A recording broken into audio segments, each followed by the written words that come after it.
remember more of who I actually am. I'm remembering more of different portions of myself. I'm remembering more of what I have to offer, what I already contain. And upon this remembrance, I've been stumbling across the avenue of channeling.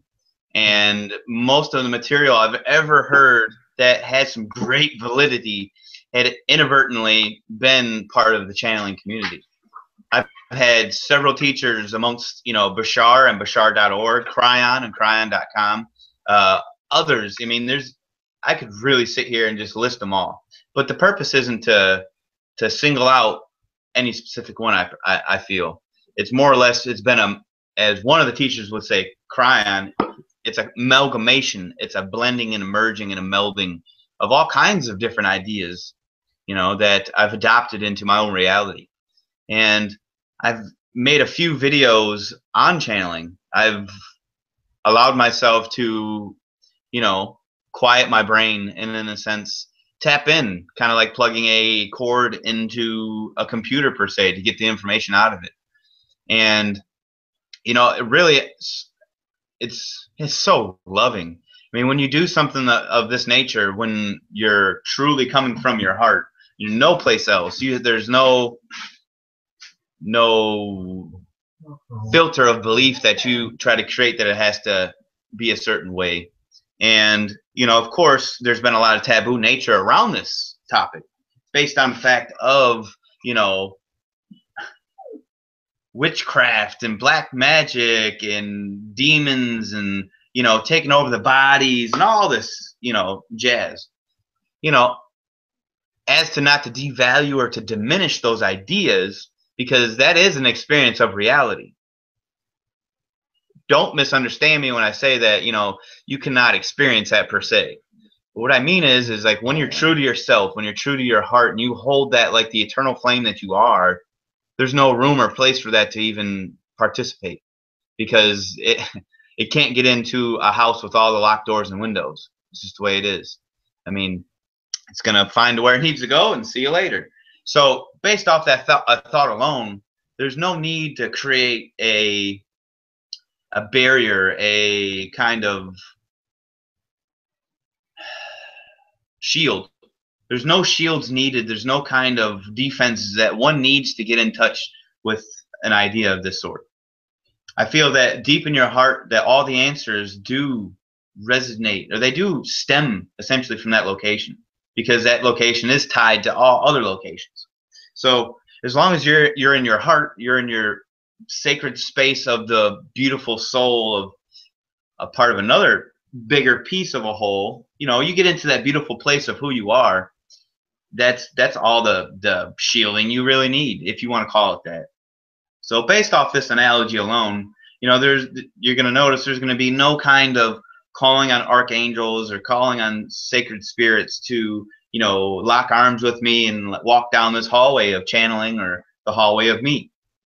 Essentially, so far from all the information I've received, have been a kinetical approach to band me more together, to bring more aspects of the compartmentalization of my preteens, of my adolescence, of my prepubescence, all of it together, coalescing into this idea.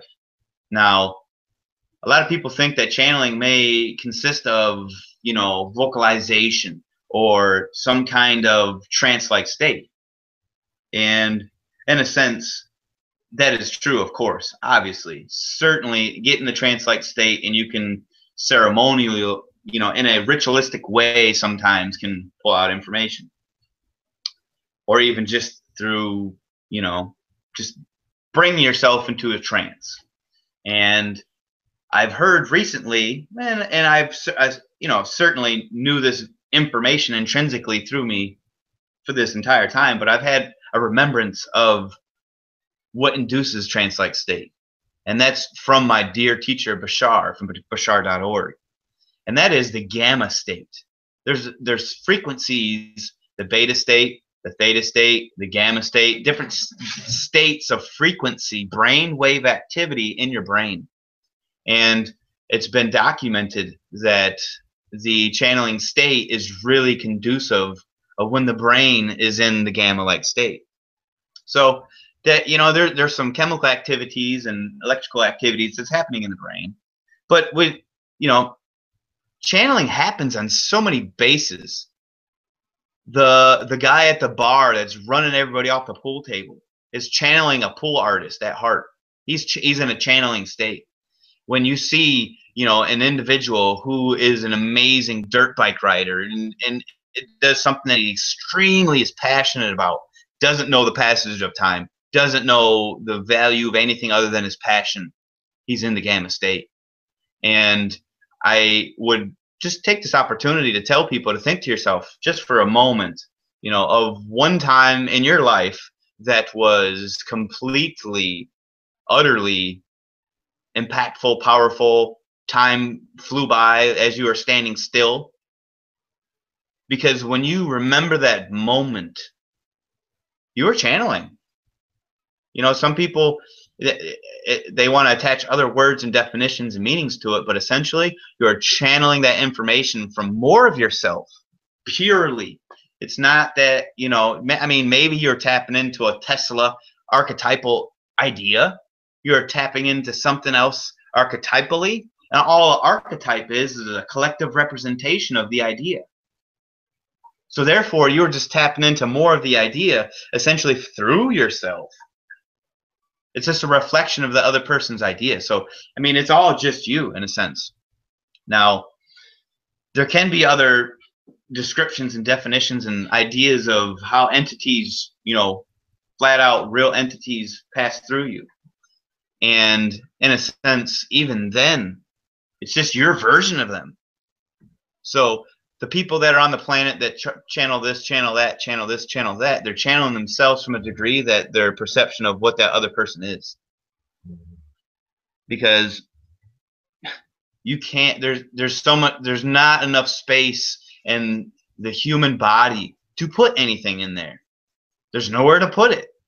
It ain't like you can open up your pocket and start stuffing an entity or energy in your pocket. We're made with what exactly we need. We don't need anything else. We don't need other energies from other entities. It's exciting. It's informing, but it's not a necessity. We are a complete kit personally, all of us together or individually. Doesn't matter. So just remember that we are all powerful. And to channel isn't to necessarily do anything wrong, bad, or indifferent. It's to merely do what you always do, but just be the conscious that you're doing it.